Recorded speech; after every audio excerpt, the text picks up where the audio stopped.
You're listening to ASplashMore, where we have honest conversations with women who refuse to shrink and aren't afraid to want more.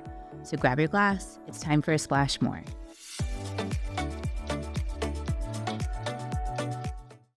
This episode includes sensitive topics and personal experiences and is not intended as medical or mental health advice. Please listen in a way that feels supportive to you. I'm here with Jaime Lovelynn, which is just like a perfect name for you because you're so lovely. And, you say that art can really calm the nervous system. And I love that idea because, when your space feels comfortable and when your space feels relaxing, it really I can feel a difference in my body. And I think one of the things that I noticed the most since having kids is I came from sort of this perfectionist mentality, which I have a feeling you did too, but we'll get into that in a second. And having kids really rocked my world because there's just stuff everywhere. And I love my home. We've decorated very nice, although we could probably use some help. I know that's not really what you do, but I feel like you could probably have a good eye for all of that stuff, not just art. But yeah, it just feels like chaos. When the house feels like chaos, I feel like chaos inside my body. And it absolutely impacts how I interact with the world, right? How I interact with my kids, how I show up at work. And before we got here, it was totally everything fits together sometimes when I have these conversations. So my kids have been sick. I was sick 3 weeks ago, so I'm good now. But then everyone, of course, caught it, and now we're all just working through the fun that is sickness with a 3 and a 1-year-old. I was having a hard time picking an outfit because it's just been chaos in the house and my nervous system was already heightened. And, there's a lot of stuff going on at home, and my daughter and my son is home from school. So usually the nanny is just with my daughter, but my son is home. So she's with both of them. They're screaming. I'm trying to get ready. I go upstairs to help, even though I'm not even remotely ready to come meet you. I take my daughter and she just throws up all over me. So I spent so much time trying to make myself look perfect or presentable. At least I've had to get just resolved to that. And she throws up on me. So my whole nervous system was shot. And I was like, okay, this is actually a perfect conversation, or a conversation starter, because while that's not necessarily related to art and things in the home, my house was chaos, everything. So it's if one thing just sets you off, it can easily just derail every way that you interact with the world. So I definitely want to talk about that. Sorry for the very long-winded, baseline for the conversation. But what I also want to spend a lot of time talking about, and I hope that you're comfortable with, is the deeper things that we got into in our 15-minute conversation. I know that you're in a space in your life where you seemingly, and I could be totally wrong, right? You seemingly have it all together. Everything seems perfect. And I know that is always this, when someone has that going on, especially on social media, for your business specifically, it has to be well curated. And that's what people want to see when they're buying beautiful artwork from you. And I think it's important for there to be space for you to also exist as a human and to exist in whatever stuff that you're feeling. So, opening question before we dive into all of that is what would somebody be surprised to learn about you? Well, to start with it all, I would say I don't have it all together. Yeah. No one does. We're all humans figuring out this life. Yeah. And I've been through some really tough times. Yeah. So I'm glad to say that things are probably the best they've ever been. Good. And at the same time, it's not like it's rainbows and butterflies all the time. Right. It's not like there isn't chaos in my life, or there isn't stress, or there aren't things that come up or negative thoughts in my mind. I do have so many more tools now to work with it, and things I've worked through in the past, and I continue to work through. Right. And that allows me to feel more joy, more love, more connection, more presence than ever in my life. And there were plenty of times when I didn't ever know if I would get here. Yeah. And even in those moments, it probably looked on the outside like everything was perfect also. Yeah. But the truth is, everyone is going through something hard. Yeah. Whether that's illness in the family, pain within, mental illness struggles, health struggles, worldly issues, whatever it is, we're all navigating this life. And I think when we can all soften a little bit instead of pretending like we all have it together, then we can be more human. Yeah. And we can truly connect, and we can soften into that knowing that we're all just doing the best that we can. It's true. And I would say that, and please correct me if I'm wrong or if I'm making any sort of assumptions, but I would say that your craft and the thing that you have built a business on is a tool, right? And it's a tool that you have developed. So outside of being talented and creating beautiful art, it's likely a tool that you created to help calm your own nervous system, because without doing that, how would you know how to do it for others, right? So I would love to learn more about what you were going through. Like, what were the triggers in your life? What was happening in your life when you came up with this tool for yourself? Yeah. Well, I have a lot of tools. Yeah. One that, there's the tools to simply get out of states that I don't want to be in, such as stress, such as chaos, such as ruminating thoughts. And there's practices like breath work and EFT that I do. And then there's my creation, my artwork, my expression. And I believe that every single person has their own unique magical frequency to share with the world. And there's creativity in all of us that wants to come out, our truest essence that wants to be expressed. Yeah. And it's a natural and necessary desire and need in life that can often be pushed aside. And what I learned I didn't set out to be an artist. I was a biochemist. I was a scientist. I thought that that's just how my brain worked. Yeah. Looking back, it's not true. Which is so crazy because it's like completely opposite. Maybe not. I'm sure you're going to tell me that somehow they line up somewhere. But to an outside person or an outside perspective, it just seems like they're just completely different paths. You think science or biochemist, you think like, I'm like embarrassing myself now. I don't even know what you do in biochemistry, but a lot of, math and stuff like that. Whereas art is using the complete opposite side of your brain. And so like, what had you shift like that? Like, what was the turning point in your life that had you shift? Yeah. And I want to emphasize that in science, there's always a right answer. Pretty much always. I loved math especially because there was always a right answer. And in art and in life, there's not necessarily a right answer. No. So that has been a challenge for me, looking at my art and thinking, is this good enough? Right. Is that just right? Right. There's no just right. It's when I decide that it's right for me. Right. And the evolution, I struggled with eating disorders of all different paths throughout my life. And that put me on a path of wanting to figure it out, wanting to be free from those obsessive thoughts that were completely consuming me. Yeah. And it wasn't that I just knew that art would be my path, that photography, that taking pictures would be my path out. And I would say it wasn't the only path out.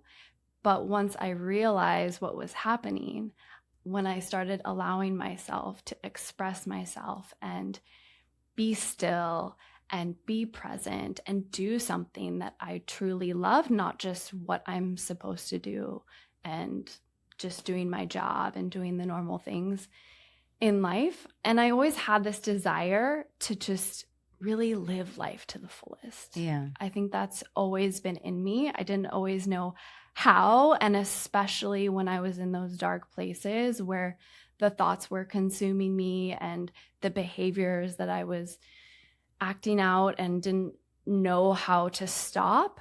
I didn't know if I'd ever be able to get to a place of freedom. Yeah.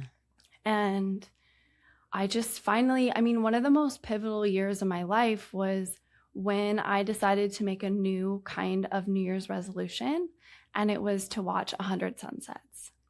So different than the normal New Year's resolutions that are lofty and maybe from the outside perspective, it's so easy to look to the outside and say, oh, that's what I should want. That's what I should do this year. Or think that this thing will make us happy. But I asked myself, what would truly make me happy? What brings me joy? And I was living close to the beach. I knew I wasn't watching as many sunsets as I wanted to. Mm-hmm. And I did it. I watched 100 sunsets that year. And I noticed that there were always excuses throughout the day and the year. In the winter, it felt like the sun was setting too early. In the summer, it felt like it was setting too late. Right. You know, sometimes I was hungry. Sometimes I had work emails to follow up on. And I just realized I can take 10, 15, 20 minutes, sometimes even just 3 minutes to go watch the sunset, have that moment with nature. And at that point, I was sometimes capturing it with a camera, a real camera, and sometimes just my iPhone. Yeah. I had no idea that I was a photographer and an artist. And I just kept following that desire to take pictures. Looking back, I was taking pictures as a little girl, asking for a Polaroid camera. It was all there. Yeah, it was all there. And I always loved to decorate my room and choose the colors and make it all look the way I wanted to look. So it was always there. And yeah, I just didn't know it. So now you've unlocked this skill, right? And we're creating art now. And I'm assuming that art was, as you mentioned, and we just talked about, created out of like calming your nervous system and bringing you more peace and joy. So how did you know to like connect those two things after you sort of unlocked this skill that you had? It wasn't intentional. It just evolved that way. So as I was learning tools for myself and then also expressing myself in a new way, I just realized that they pair so well together. Mm-hmm. And I've always been deeply impacted by spaces and aesthetics and wanted to be in places that feel good. And so for me, creating... You wouldn't make it in my house right now. Just kidding. It's just like chaos. Absolute chaos. Well, and there's also the part of it where it's creating calm in the chaos. We cannot control the world. And it's a law of science that everything is going to naturally go into disorder. Yeah. And then we have a choice to create order. Yeah. And that might just be in one moment. Mm-hmm. And that's why I'm so passionate about even one deep breath to recenter us. Yeah. Breathing in for a count of 5, breathing out for a count of 10. And then just taking a moment in the chaos to recenter, to look for something that's beautiful, to what I call make moments magical. Yeah. To turn an ordinary moment that's just passing us by into a magical moment. Because when we really look, we can always find something beautiful. Yeah. We can always find magic in the moment. But it's a choice. Yeah, it is. Because when we're stressed and we're in the chaos and it's, hi, how are you good? Fine, bye, off to the next thing, we don't see it. Mm-hmm. We're so focused. We're so in that brain and sometimes out of our hearts. Right. That we're just focused on the next thing, focused on the go, go, go. And we miss so much. We don't see the roses on the strand when we can actually pause and smell them. Right. And we don't see that human in front of us truly and remember that they are also human going through their own experience and they're also going through something tough. Yeah. We just passing by, and even our loved ones that maybe we see all the time. How easy is it to just go through the motions? And instead of just pausing and I don't have kids yet, but one day I will, Yes. and there'll be chaos everywhere. Yeah. And I'll remind myself that this is what I wanted. Yes. No, It's true. that there's beauty in all of it. It's true. There is definitely like constant reminders between my husband and I where we're like, okay, this is just a fleeting moment. And, all the cliche sayings, you'll look back on these moments, it'll go so fast. And then you'll wish that you were back in the time where, I'm getting puked on and have like toys all over and, babies crying. Just like a reminder that their life is just starting and our life together with them is just starting. So I'm going to just like dig a little bit deeper, and I hope that that's okay. You brought up, we had like a really warm emotional conversation, and it sort of just happened out of nowhere. And you touched on some of the points that we talked about in that conversation. And if it's okay, I want to talk a little bit about your journey through your eating disorders, because I think it's important. We haven't really ever talked about something like that on the podcast. And I think we've talked a lot about like body positivity and diet culture and, working out and all of those things. But as it relates to you, I imagine you are some type of like an empath, or you have like empathetic, or of course you're empathetic, but you have some type of empath feelings. And I can imagine knowing, because I have the same experience, not really knowing what that was when you were younger, and like not really having the tools to figure out, oh, this is a gift and not like a bad thing. You were probably tapping into all of this. I have no control. I feel like my nervous system is all over the place, not having the words for it yet during that time. And knowing that you were feeling so much and being impacted and affected by spaces and by situations. Was your journey through your eating disorders like a way, looking back on it, to sort of control those feelings? Yes. There's a lot of factors. Definitely control. Yeah. A lot of not knowing how to process emotions. Mm-hmm. I had no idea. And I didn't even know what that was. I didn't know why it was happening. I didn't know why I developed that desire. That I believe that addictions are not natural. Yeah. They're learned as coping strategies. Yeah. And I learned a great coping strategy. Yeah. It was harmful. Yeah. It didn't feel good. No. I didn't like it.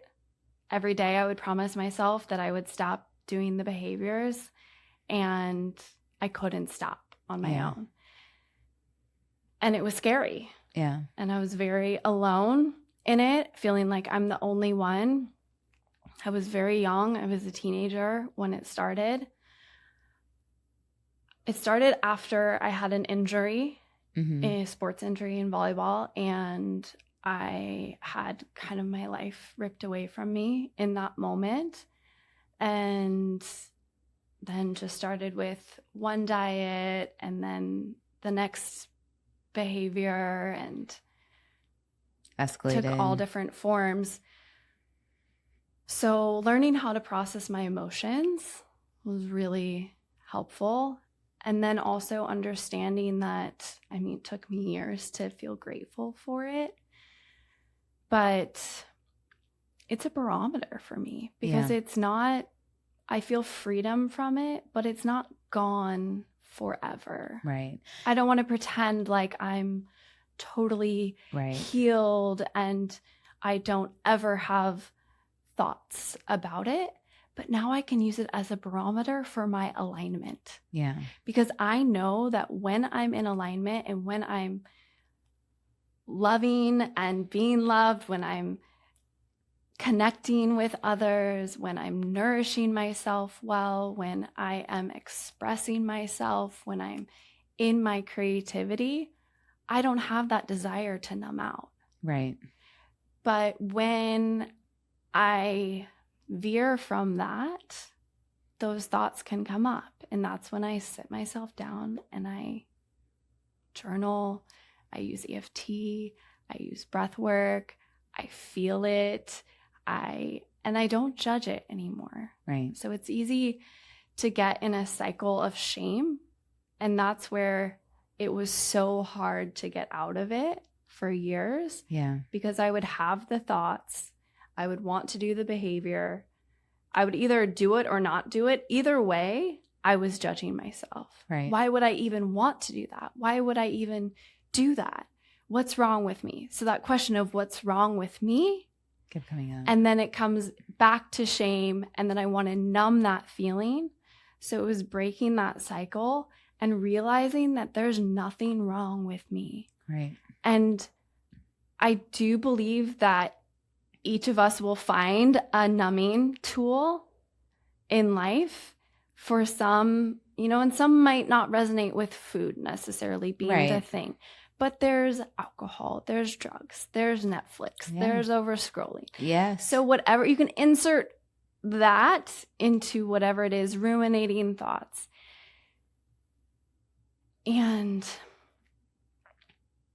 yeah, so I'm grateful because I cannot get too far out of alignment anymore. Because I know that what's possible. Yeah. And I think,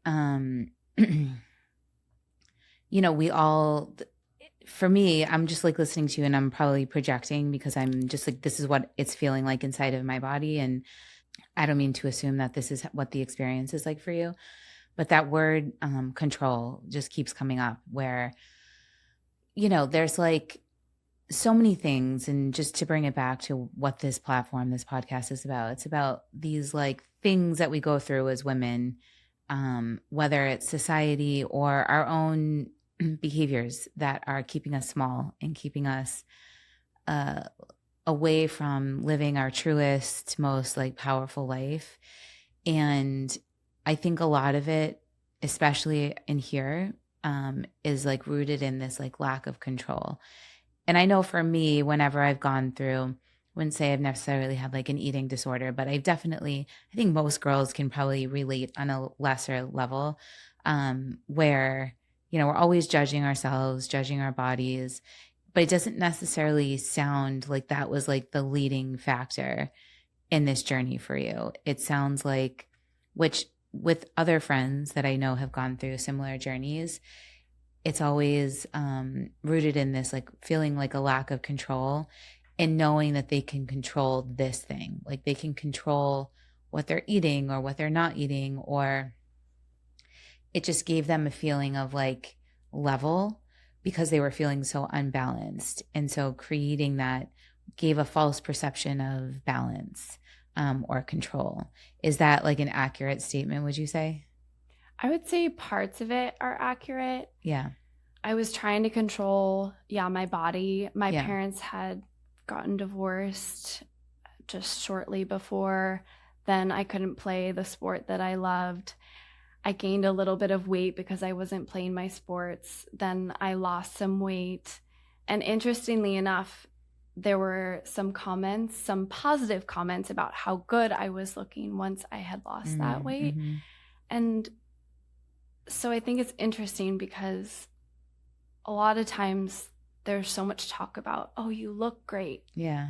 And even those compliments can be hard, or they just stick. They stuck with me. Like, oh, I'm getting compliments when I'm at a lower body weight. Right.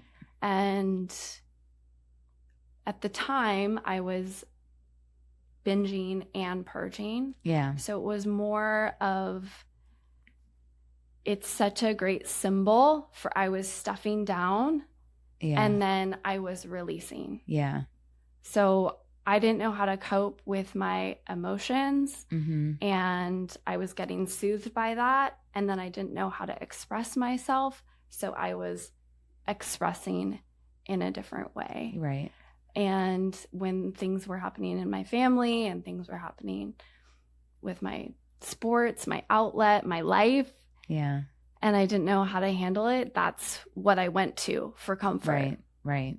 I think in anything in life, when you have something that sort of like makes up a piece of your identity and it gets taken away, there are so many different paths you could take.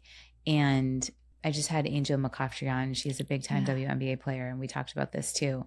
When you lose that applause or that like claim to fame, and it's not there anymore, like people just forget about you? Like what comes next? And to numb that feeling of like, where do I belong? Yeah. What direction is my life going in? Sometimes it's easier to numb it with something. And you're right. I think like I don't have quite or who's to say actually, like I go through life. I do feel balanced most of the time, but like everybody, there's days like today where I was just like, my nervous system is so shot. Like, I don't know how I'm going to go into this conversation and feel grounded and feel like I can hold the space for us. And not necessarily having the tool. And right before I'm like walking out the door, my nanny, she's more like family, she was like, go put on a song, that makes you feel good and makes you feel calm. And I did, and it definitely helped. But I think, for some people, it's working out, it's running, it's like lifting weights. I don't necessarily even feel it in that space. So I think I'm still trying to find my thing. Like, what is that tool that I can tap into? And I think we joked about this the first time we met, that like I have tried the breath work, I've tried the meditating, I've tried the things. And I don't know if it's just that my brain is wired differently and I cannot shut it off in that way. I've tried so hard. I've tried with people. I've tried by myself. I've tried with guided meditations. I've done the cold plunges. I've done like nothing. There is nothing that I've figured out yet where I can just be like, okay, I'm going to sit and breathe and meditate and feel calm after. I always end the experience being like, well, it didn't work this time. Maybe next time. So, we're kind of jumping all over a little bit, but I would love to know, like, how did you just give into it? I think that's the thing. It's like you gave into your skill, your art, and you gave into the feeling that you got when you had a beautiful piece in front of you and it helped you feel the release or the calm that you felt. Like, how did you eventually just give into that? Because I can't figure it out. A big piece of it too is realizing that I get to turn a lot of it over to God. Yeah. I can't do this on my own. Yeah. And it's been a blessing. Yeah. Because of all this, where I really cannot control everything. No. And when I truly just surrender, and there's just surrender, right? Yeah. There's the telling ourselves to just surrender, and then there's actually surrendering. And the more I do that, and the more I did that and practiced that and realized, oh my goodness, it really does work out. Yeah. It really does work out. There is a plan. And even if it doesn't work out, it does work out. That's what I try to say to people sometimes, because things don't always work out the way you think they're supposed to work out. And that usually means that that wasn't meant for you. Like that path, that outcome that you thought was going to be the thing that felt like working out didn't happen. That was not for you, right? Something else was for you. And you're absolutely right. Not everybody believes in God. I do. But I think most people believe in some type of higher power. And there's been so many times in my life, forever, but specifically over the last couple of years, where I've just had to say, I have to just trust. I have to trust in something else, because this idea of me being able to control outcomes is crazy. And I will like try. The hardest I've ever tried was probably during my C-sections with my kids. I'm like, how can I control this outcome? Like, how can I not do this? And deep down, I'm like, you don't have a choice. Like, this baby has to come out, and this is the way that we've chosen to get them out. So you just have to give in and trust, right? Like, yes, trust the doctors, trust the medical professionals who've gone through years of schooling that they can do this safely. But, those doctors also have something to trust and to believe in. And I think that's like what I want people to take away. Or one of the things I want them to take away is that like you can go through these crazy experiences and have these like really in the moment hard things that we go through as humans, and trust that there is something out there that is watching out for you, even if it doesn't feel like it. There is. And so this is, definitely a little segue from the creative pieces and the artwork and how that has helped you sort of fill that void of like numbing, right? We don't need to do that anymore. We get to like live life and use this creative outlet to give you the same sensation, which is like release and giving in to, for you, God, and knowing that God has your back and you're not in control. Yeah. And it's not that those hard times are always just one moment. No. Sometimes they're patches of years. Mm-hmm. And I've gone through periods where I thought I was great and then something happens. And in that time, I thought there is no way. I used to say, at that time, I remember thinking, I used to say that good will come out of everything, but I have no idea how there's going to be good that comes out of this. Yeah. And then something happens. Afterwards, I look back and I'm actually grateful. So I think of life sometimes like chutes and ladders, right? You think you're climbing this ladder of life and it's just getting better and better and better. But maybe you're on a ladder that has an endpoint. Right. And then what? And you know that your life is meant for more. Sometimes we have to go down a slide to get to a different ladder that's going to take us higher. And for me, it's been different periods of new life lessons, new understandings, new levels of contrast to the life I desire. So living in that contrast has helped me be even more passionate about what I do and taking care of myself, taking care of my mind, taking care of my body, taking care of my life. Mm-hmm. And knowing that my life is my greatest piece of artwork. That was so amazing, that analogy that you just used. Did you make that up for yourself, or did you? Oh my God. I'm just like imagining myself climbing up a ladder, and you're right. Like sometimes, especially in the game, if you were just to take it very like word for word, you're climbing up a ladder in the game, you get to the top and you can't go any higher, right? Like that ladder will not let you go higher. So you have to take the slide to go down to another ladder that takes you higher than the original ladder. And that is such a like cool way to look at how this life works, right? Because that is true. We're constantly like going up ladders and going down slides and finding higher places, but you have to sometimes go lower to go higher. And another, like just to take it a step further, like as a kid, the slides are the fun part, right? Like the ladders are not super fun. Those ladders are hard work. The slides are fun. But when you're thinking about life and you're going down a slide, you feel like you're going backwards, or you're going down instead of like going up, which is where we tend to like the world pushes us. Like we want to keep going and moving and like moving forward. But as a kid, we were taught that like slides are fun and going down a slide is fun. But in this specific analogy, it's easy as an adult to not feel like that, right? To feel like the ladders are the part that's going to like take us to whatever is next. So we don't enjoy the slide.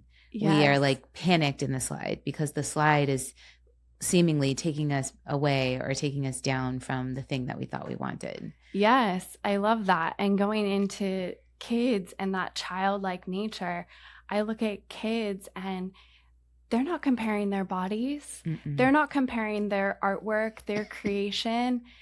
They're not wondering if someone thinks they're a bad dancer. Mm-mm. They're just singing when the song comes on. Yeah. Dancing like no one's watching to be cheeky. Yeah. Painting, drawing. Yeah. Doing their art. It is really, it's true. Like just seeing, especially my son, because my daughter's only one. So she just lives her best life and doesn't like think about anything. But my son, he'll come home with like this piece of artwork and, to him, it makes perfect sense. And to him, it's like he's something he's so proud of and he wants to show it to me and he wants to decide who it's for, like and who he created it for, right? But as adults, we've just trained our brains to look at that and be like, I don't know what that is, right? Like there's a lot of scribbles, but to him, it makes perfect sense. And so it's like really don't know if sad is the right word, but I wish we could find those tools to look at that artwork, which is probably how you spend a lot of your time, and see the beauty in anything, right? It doesn't have to be perfect. It doesn't have to make sense to everybody. It just has to make sense to you. And I can imagine that's part of what your work is, right? Just artwork making sense of feelings. Yeah. And making sense of like a feeling that you want to have. So that's really cool. I think that connection with the ladders and the slides or the chutes is probably the most powerful thing we're going to have in this episode, because I just was like, whoa, that's really true. Yeah. So thank you for sharing that. Yeah. And the stress is what strangles us. Yeah. The stress suppresses us. The stress turns off our creativity. The stress turns off our love. It turns off our desire for connection. Mm-hmm. So that's why I'm so passionate about how do we shift from head to heart, from stress to calm, so that we can allow that expression to come through. Right. Because everyone is an artist. Yeah. An artist of your life, an artist of your creation, an artist of your relationships, an artist of the food you choose to eat, the places you choose to go, the way you see life. Yeah. And it's really hard to do that and see the beauty, feel the love, express the kindness, experience the grace when we're in that stress state. Yeah, it's really hard. And I would say we're in a moment right now, definitely in my house, where we're working through some very stressful situations. And I always think, to your point, there is a higher power that like puts things in your path at the right time when you need it, which is definitely like this conversation for me right now. And so I know, like, going home, I don't know what I'm going to use yet, because I don't know if art really speaks to me in that way. Like, I'm going to try really hard. I think my mind, it's kind of like, the breath work and the meditation. Do you have any tools for me? Any tips? Like, what can I do that's going to help me connect with that better? Yeah. I mean, let's try one breath. Okay. So breathe in for 5 and breathe out for 10. All the way. And think of one thing you're grateful for, one thing you love dearly.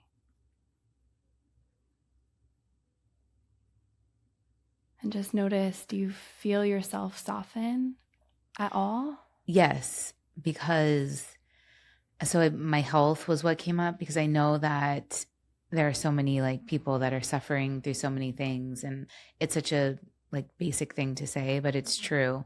When I really like dig deep and I get to the bottom of like my stress, my anxiety, not being in control of what's happening right now, I'm not like dying, right? Like, and I'm not in a state of like discourse with my body where it's the end of whatever this is, right? So I think for me, it's just that's probably part of it. Everything for me like always leads to death, which I'm sure I have a lot of work to do around that. And my brother's passing didn't help at all.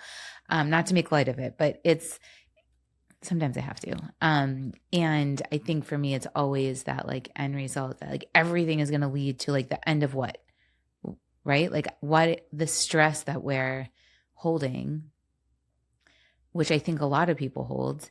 It's like, what are you actually afraid of? Like, what is the end thing that you're afraid of? And like that tool, breathing in for 5, breathing out for 10, and thinking of one thing you're grateful for, just reminded me in that moment that like whatever I'm like going through right now or whatever I'm feeling, it's not the end that I think it feels like it's going to be, right? And so I think there's a lot of times, maybe not everyone is so like drastic as I am, but that's for me, like how drastic I can go. I'm like, oh my gosh, this is happening. So like this is happening. And it can just be this is happening. And so this is happening, right? Like it doesn't have to be all the way at the end where like my life is over.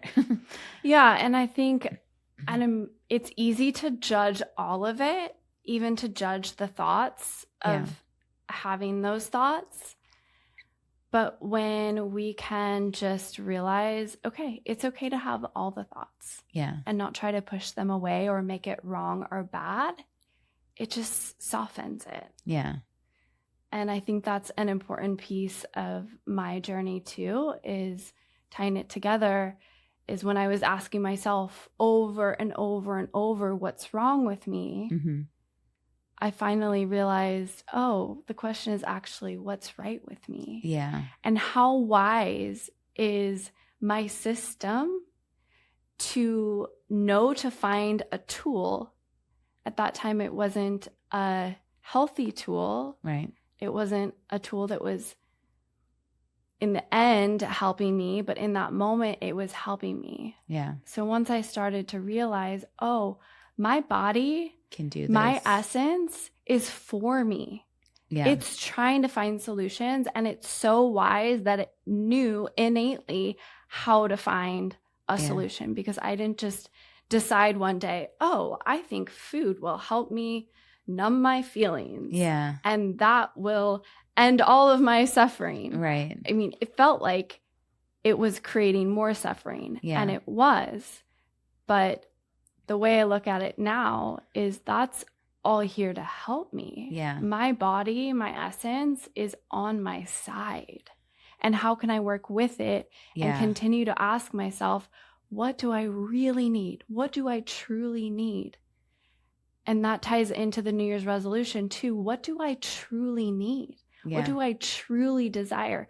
Not what is a desire of someone else where I see that they got this thing and they're happy because of it.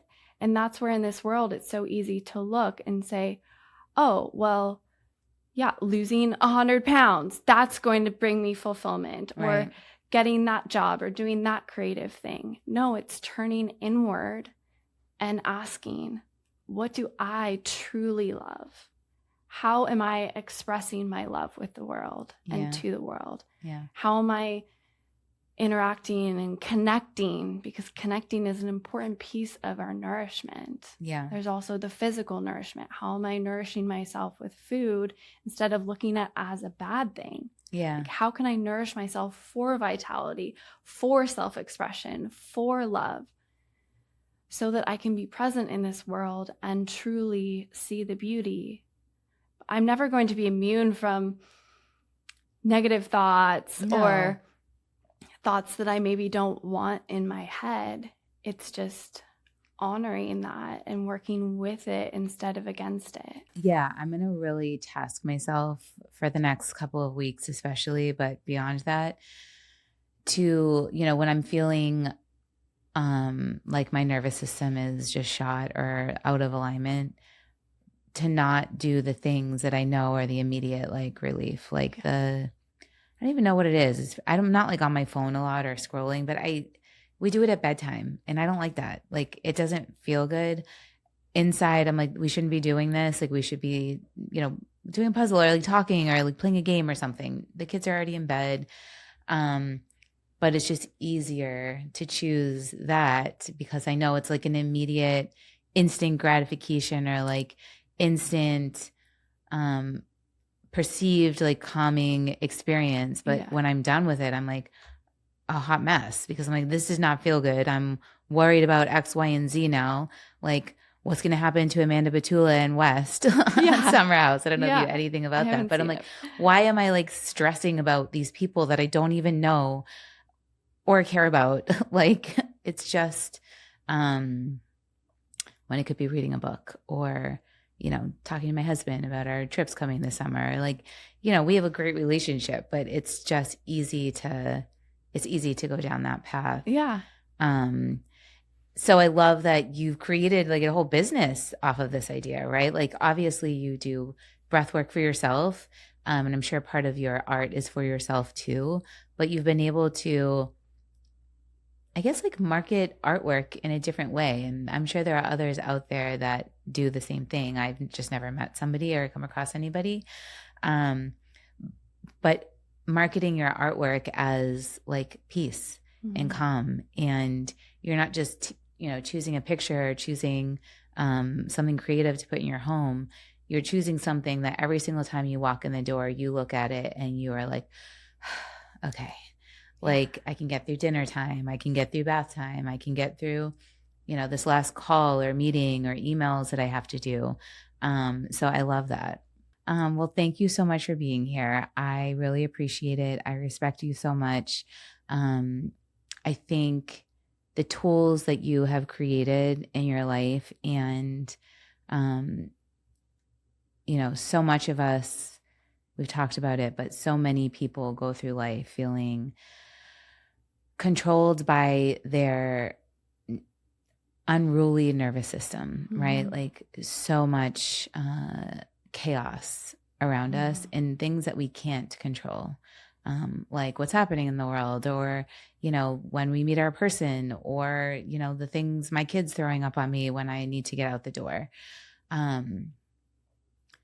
and all the ways that you could have continued to choose something that was not healthy for you. You paused and you found something that does help you and is healthy, and you're using it to help other people.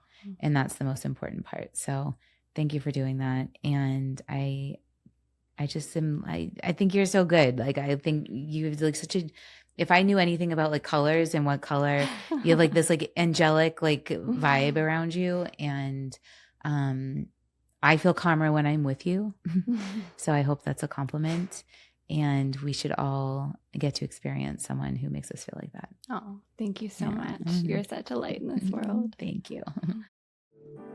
Thanks for listening to ASplashMore. If you like this episode, make sure you like, comment, share, follow, subscribe, and let us know if there's any topics you want us to cover in the future. Thanks for listening. We'll see you next week.